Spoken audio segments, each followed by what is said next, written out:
Hello fellow sim racers. I just wanted to do a short video on my current rig. I posted a picture of this up on Reddit the other day and got some questions, and people seemed interested about how I'd done it, so I figured I'd just shoot a quick video explaining how I have my Playseat Evolution set up. I'll quickly go over the gear that I have, but I'm not going to spend a lot of time talking about each individual item. So starting off is obviously the Playseat Evolution Forza Edition, and I don't even own Forza. The only reason I chose this seat was basically the price. It was a Black Friday deal, and I liked the shape of the seat and the bolsters, and that's why I selected it. The steering base is the Thrustmaster TX, and it has the Ferrari F99 wheel.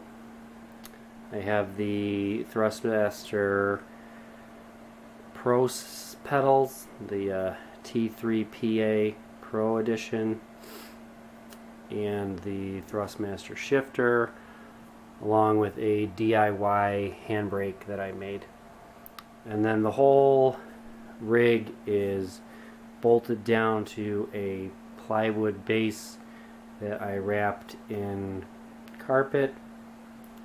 I have a butt kicker installed, and that's about it for the gear that I'm running. This is a VR only rig. I don't have any monitors. I just use a valve index, and I really like it.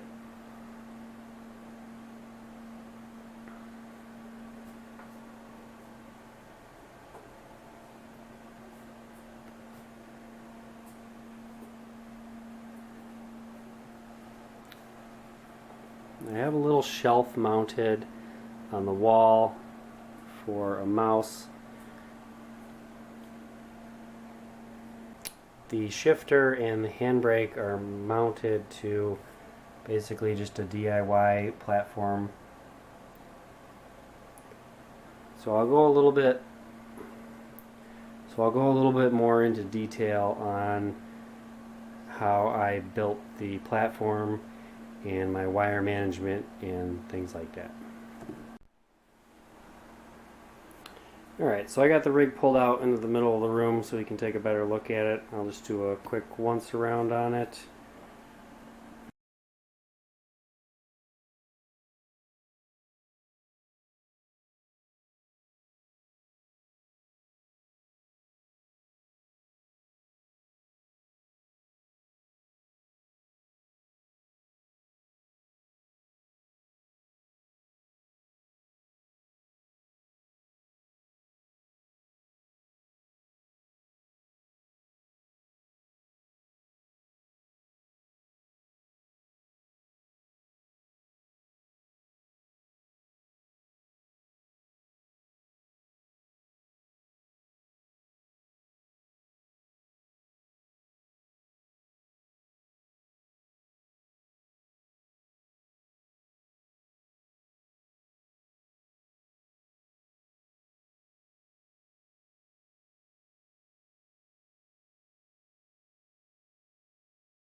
So let's take a closer look at a few things. When I first got this rig, I had a hard time setting a good distance between the pedals and the steering wheel. And the reason for that is the way that this is adjusted, or this is set up. The only way to move the wheel back with an adjustment here is you move it back, it also moves it up. And then the only way to adjust it just straight back without lifting the wheel is right here. You move this whole center post either forwards or backwards. But the problem that happens with me, and I'm sure everybody is different, is that I wanted the wheel a little bit farther away from my body, so I had to, but I liked the height that it was at, but I wanted to push it forward. And the only way to do that was to move this assembly closer to the pedals. And the closer this post comes to the to your pedals, the more likely you are to make contact with this post with your ankles. And that was really no good when I had it pushed all the way forward. So I had to bring it back a little bit so that I wasn't hitting it with my ankles. But then the problem was that the wheel was too close to me, and so if I used this adjustment to bring it away from me at the same time, it would also go down. So then it was further away, but it was too low. So what I had to do was basically mount the wheel base differently on this bracket here. And the way that I did that was by putting a piece of wood underneath it and then bolting the wood, or bolting the base to the wood, and the wood is then screwed onto the bracket. I'll try to get a shot of that so you can see a little bit better here. So you can see there's two bolts, one here and then one on the other side, and that basically bolts the steering base to the wood, and then there's little wood screws here and here that attach the wood to the base itself. And that's worked pretty well. You do get a little bit of flex in it, which I think is more a issue with the way that the wheelbase mounts. Just having those two bolts is not ideal. It'd be nice to have a third bolt up in the front more. What I did was just put a little bit of weather stripping foam. I found some pretty dense stuff, so that basically gets compacted or compressed between the base and the bracket, and that just kind of helps hold everything more solid. So that's sort of how I initially set it up, and I used the rig for a while to make sure that everything was adjusted the way that I liked it before I went ahead and bolted everything down to this base. Once the rig is bolted to the base, it really makes everything a lot more solid, and it eliminates, I would say, probably 90% of the flex that you get with this chassis, because there is quite a bit of flex with this rig right out of the box. And a lot of the flex is actually due to not the metal construction so much, is when it's just sitting on the floor. If you push this, if you push this way or that way, what's happening is down here, these legs here are actually lifting up a little bit off of the ground, and that's where you're getting the flex from. Especially if you put it on rubber feet, or if you have it on a yoga mat or a rubber mat or something like that, then it compresses the rubber either on that side or on this side as the as the force is being applied left to right. And sort of the same thing, forward and backward, you get a little lift. You get a little lift here, or you get a little bit of lift back here, and that's where a lot of the flex comes from. So the 3 points that I secured it to the platform are obviously here, here, and here, and then there's 4 in the seat. So there's a bolt there and then a bolt there. Probably can get a shot of them from this side here. Yeah, you can kind of see there's 1 bolt there, and then there's 3 more at the corners. The other thing I did to help tighten everything up was replace the plastic knobs that come here, here, and here, and just replace them with 3/8 bolts. They're standard thread, and you're able to just take your ratchet or your wrench and crank those down more tightly than you would using the plastic knobs. My only concern with that is these nuts here are basically tack welded to the metal tubing, so if you were to really tighten these bolts down, it's possible that you could break the welds here and pop this nut off. So you want to be a little conscientious about that when you're tightening these down. You know, I was able to tighten them pretty securely, but you just want to be a little bit careful when if you do this, not to overdo it and break the weld.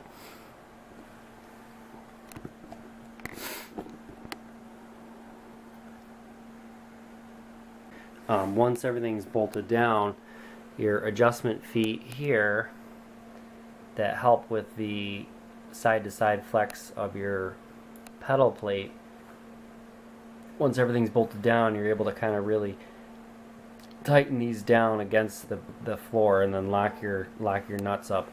And then the other thing I did, which just happens to work out with this pedal set, is I took the bracket that is used for the pedals in their inverted position, and I just basically, swung it down, and then I screwed it into the platform here, and then just the way that I have it set up, I had to, space it out just a little bit. So just I had to drill a hole through this metal here, and then ran a construction screw on right here, and then again over there, and then that really tightens things up quite a bit and eliminates a lot of flex. If you push really hard on the clutch pedal, you can get a little bit of flex there, and sort of the same thing on the gas pedal. So it's sort of on these sides here that you can get just a little bit of flex, but when you're pushing in the center where the brake pedal is, all the force is going straight into the back bracket, and you really don't get much, if any, flex at all when you're pressing the brake pedal, and that's really where most of your force is applied. You're not really pushing on your clutch or your gas that hard. It's just the brake. While we're talking about the brake, I am using sort of the, I guess you'll call it the medium strength spring foam setup. I tried the conical mod, and it just didn't suit me. I'm kind of more relaxed when it comes to playing these racing games, and I don't want to have to be really pushing hard every time I brake. But I do like the feel that the medium spring and rubber give. So I'm able to kind of get that muscle memory without, really getting tired every time I push on the brake pedal. Alright, I'll briefly touch on my shifter setup here. Again, this is the Thrustmaster TH8A, I believe. And I like the shifter a lot. I did get the Rick Motec short shifter mod. I got the gate blocker kit. I just blocked off number 7 because none of the cars that I use have number 7, and it just keeps me from accidentally shifting into that gear, and which then becomes neutral. And I got the realistic shift mod, which basically gives you a little bit better feedback in the shifter. So this is the way that I have my handbrake and shifter mounted to the platform. Before I made this base here, I just had this piece right here, and I had secured it to the seat using some aluminum pieces that I sort of bent around. I have one there that kind of comes up, and one over here, and then kind of one there, and one back here. And it was pretty good, but it definitely had some flex to it. So once I built the base, I then added a 2x4 here and a 2x4 here, and now it's rock solid. And then I got rid of the clamp on the shifter and just drilled 2 holes down through here, and then just bolted the shifter right to the right to the wood here, and it's, I mean, it's super solid. And then again on my shifter, it's basically just screwed down. There's a construction screw there, and then one over there, a drywall screw, and then a couple in the back here. I had to sort of angle it up a little bit here to bring this down a little bit, because otherwise the shifter was like up here, and then when I was, or the handbrake was up here, and so I did shift. You know, if you were to shift, you'd hit it. So just by angling like that, it brought this down, so it's a nice distance off, and that works out great. Alright, I'm going to talk a little bit about wire management with the way that I have this set up. The first thing I'll say is having all of the wood covered in this carpet is actually really nice for wire management, because you can see things like this.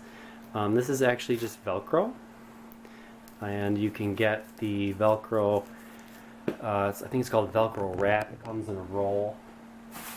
See if I can find it here. Yeah, so it's just a roll like this, and you've got the fuzzy side here, and then the Velcro side on the other side. You can just cut pieces to length that you want. So, you know, you can see again here, you know, this is all just Velcro. So as far as wire management goes, the shifter, I just have it coming underneath here. I got a couple pieces of Velcro, and then again with the handbrake USB cable, a couple pieces of Velcro, and then I just dropped them down, drilled a hole, dropped them down underneath the base, and then they pop up on the other side. And then for the butt kicker, this cable just comes around over here like this, over here, and then goes over to the amp. This is my main power cord, which goes to a power strip. So this just comes up right here, and I have a outlet right on the wall where the rig goes. So that plugs in about like that. So these wires just run up here, and then everything just goes into this power strip, and then I just sort of again use the Velcro, just kind of, you know, as best you can, just kind of, you know, tuck all the wires up like so. And then right here I have a USB hub. So the only things that need to be plugged in on this rig are just the connection to the hub and the outlet, or the power strip to the outlet. That's it. So 2 connections. Unplug your hub, unplug the power strip, and slide the rig out. That's it. So on the hub, I have my USB connections are the handbrake, my sound card here, which runs my butt kicker, and by using a separate sound card you're able to do telemetry, and then the wheelbase, which is also connected to the pedals, and then the shifter, and that all runs through this powered USB hub. And that's about it for wire management. You can see the 2 of these USB cables pop up through a hole right here, so they run underneath the base.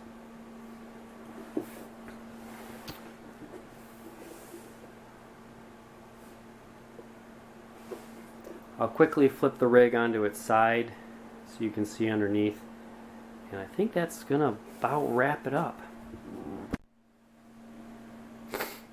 Alrighty, got the rig flipped up on its side. It's actually really easy to do, and it just sort of sits there nicely. And we'll take a look underneath. So it's a pretty simple design. The whole platform is 2 feet wide by 4 feet long, and you can see it's basically just made a rectangle out of 2x4s, and they're screwed, you know, 2 screws in like that, 3-inch construction screws, and then again, you know, 2 in right here, and so on. 1 center brace, which is right in the middle, and then the whole rig is bolted down with 3/8 bolts, and I believe these are 3-inch bolts. You know, washer, lock nut, nut. So these are the 3 big mounting points here, here, and here, and then the seat is bolted with 5/16 bolts, and you can see there's 4 of them there, and then you got your, I have the USB cables coming out through that hole, running across, drilled a hole through the center brace, and then pop them up. Again, this is that Velcro stuff, only this time I just hot glued it. So the cables are still loose in there if you wanted to pull them out, but the Velcro is hot glued to keep them where they want to go. And then the carpet is attached with hot glue. It's actually pretty easy to do and kind of gives a nice finish to it. This is just cheap carpet I got at Lowe's. You know, just kind of cut it and glue it down and stretch it around and glue it and trim it, and that's about it.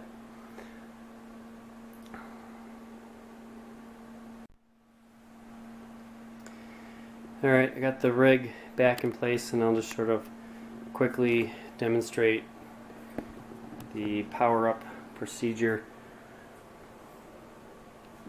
and how simple it is to do. So I'm just going to take my power cable here, or the power strip,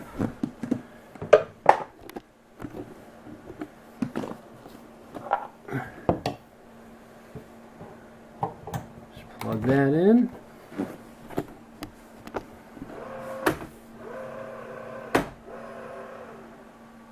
You can hear it's pretty solid when that wheel spins. And then over here, all you gotta do is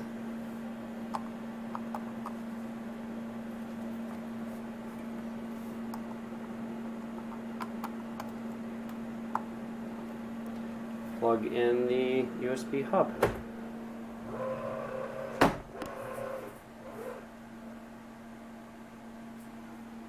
And that is it.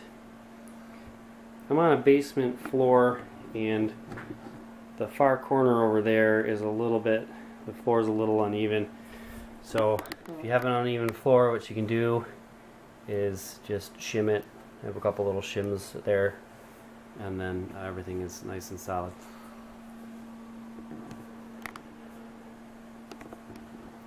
So hope this video was helpful, and if you have a Playseat,